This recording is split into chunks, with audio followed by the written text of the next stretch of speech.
నమస్తే. నేను మీ డాక్టర్ సుధీర్.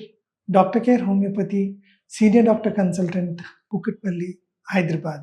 చాలా మందికి అరకాలు మంటలు, తిమ్మిర్లు అయ్యి తరచుగా వస్తూ ఉంటాయి. ఇది పెద్దవాళ్ళల్లో ఎక్కువ యూజువల్‌గా చూస్తూ ఉంటాము.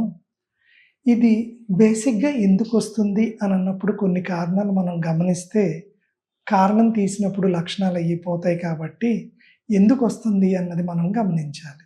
యూజువల్‌గా ఎప్పుడైతే రక్త ప్రవాహం అరికాళ్ళకి తగ్గిపోతూ ఉంటుందో, నరాలు మొద్దుబారిపోతూ ఉంటాయో, ఈ తిమ్మిర్లు, మంటలు మనం గమనించొచ్చు.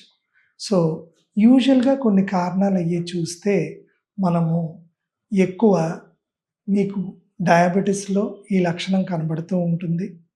2 నరం ఎప్పుడైతే నొక్కబడుతుందో అంటే నర్వ్ కంప్రెషన్ అది ఉన్నప్పుడు ఇది కనబడుతూ ఉంటుంది. తీవ్రమైన ఆల్కహాల్ అది తీసుకున్నప్పుడు మీకు దీనివల్ల కూడా మొద్దుబారిపోవటం అది జరుగుతూ ఉంటుంది. తర్వాత మీకు కొన్ని కారణాల్లో అధిక బరువు ఉండటం వల్ల కూడా మీకు జరుగుతూ ఉంటుంది. ప్లస్ పౌష్టిక ఆహారం ఆర్ పోషక విలువలు లేనప్పుడు ఈ తిమ్మిర్లు, మంటలు రావటం గమనిస్తూ ఉంటాం.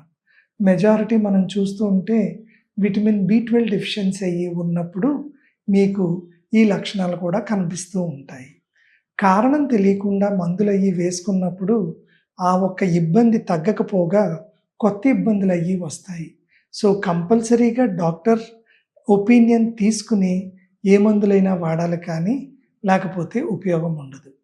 2 మీకు కారణం తీసేసినప్పుడు తీవ్రత, ఉద్రిక్తత లక్షణాలు తగ్గిపోతాయి కాబట్టి ఎందువల్ల వస్తుందో దాన్ని గుర్తించి దాని మూలం తీసేసినప్పుడు దాని సింప్టమ్స్ అయ్యి కూడా మీకు ఇబ్బంది అది కనబడదు.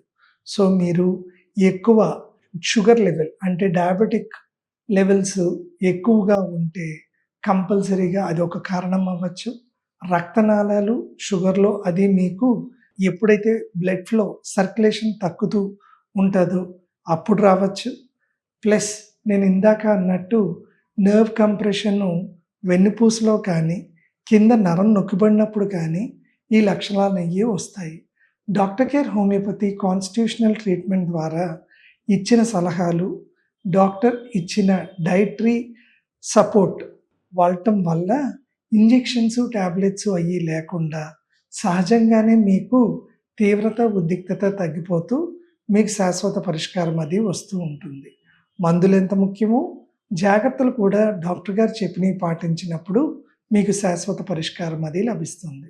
ఎక్కువగా ఇప్పుడు మళ్ళీ మనం గమనిస్తే ఇది సిట్టింగ్ జాబ్స్‌లో కూడా ఎక్కువ ఉంటుంది. అంటే వైట్ కాలర్ జాబ్స్‌లో. అంటే కంటిన్యూయస్‌గా కొన్ని గంటలు కుర్చీలో కూర్చుండిపోయి పనిచేస్తున్న వాళ్ళలో ఈ యొక్క లక్షణాలు, ఈ మెటబాలిక్ డిజార్డర్స్ కానీ, స్ట్రెస్ డిజార్డర్స్ కానీ, నర్వ్ కంప్రెషన్ డిజార్డర్స్ కానీ ఎక్కువ ఉంటూ ఉంటాయి.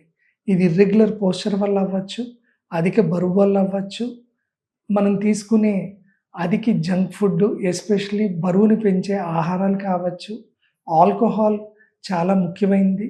వీటి వల్ల మీకు ఇది రావటం జరుగుతూ ఉంటుంది. యూజువల్‌గా ఇప్పుడు ఐటీ జాబ్స్ కానీ, వైట్ కాలర్ జాబ్స్‌లో మధ్యలో విరామం అది లేకుండా కంటిన్యూయస్‌గా చేసినప్పుడు వెన్నుపూస మీద భారం అది పడుతుంది. వెన్నుపూస నిర్మాణంలో మనకి మెడ దగ్గర నుంచి నడుము వరకు 33 ఎముకలు ఉంటాయి. వాటిని వర్టిబ్రా అంటాం.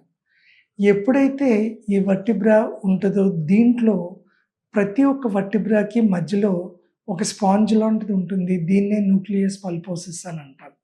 ఇది ఒక కుషన్ కింద, బఫర్ కింద మనకి 2 ఎముకల మధ్యన మీకు ఇది ఉంటూ ఉంటుంది. ఏ కారణం చేత అయినా ఇది ఒత్తిడికి గురైనప్పుడు కానీ, ఎముక అరిగినప్పుడు కానీ, నరం మీద ఒత్తిడి పడినప్పుడు మెజారిటీగా మీకు 2 చేతుల్లోని, కాళ్ళలోని నర్వ్ కాంప్లెక్స్ అన్నది మీకు 2 పెద్ద నరాలు అయ్యి వెళ్తూ ఉంటాయి కాబట్టి ఎప్పుడైతే ఈ నరం అది నొక్కబడుతుందో యూజువల్‌గా డిస్క్ బల్జ్ అంటాము.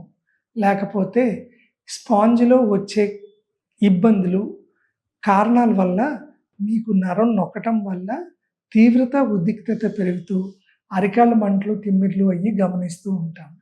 కానీ క్రమేణా ఎప్పుడైతే ఈ యొక్క వెన్నుపూస సమస్యలు, నరం నొక్కుతోంది, ఎముక అరిగిపోయింది అని చెప్పి సర్జరీ చేయాలంటారో, సర్జరీ చేసినా మీకు కాంప్లికేషన్స్ ఎక్కువ ఉంటాయి. మందులు వాడిన తర్వాత కూడా ఇబ్బంది పెరుగుతూనే ఉంటుంది. Doctor care homeopathy constitutional treatment తీసుకున్నప్పుడు ఈ రెండిటికి మీకు అద్భుత ఫలితాలు, శాశ్వత పరిష్కారము లభిస్తుంది. సో స్క్రీన్ మీద కనబడుతున్న ఈ నెంబర్‌కి ఇమ్మీడియేట్‌గా కాల్ చేసి అపాయింట్మెంట్ తీసుకొని మంచి నిర్ణయం తీసుకోండి. నమస్తే.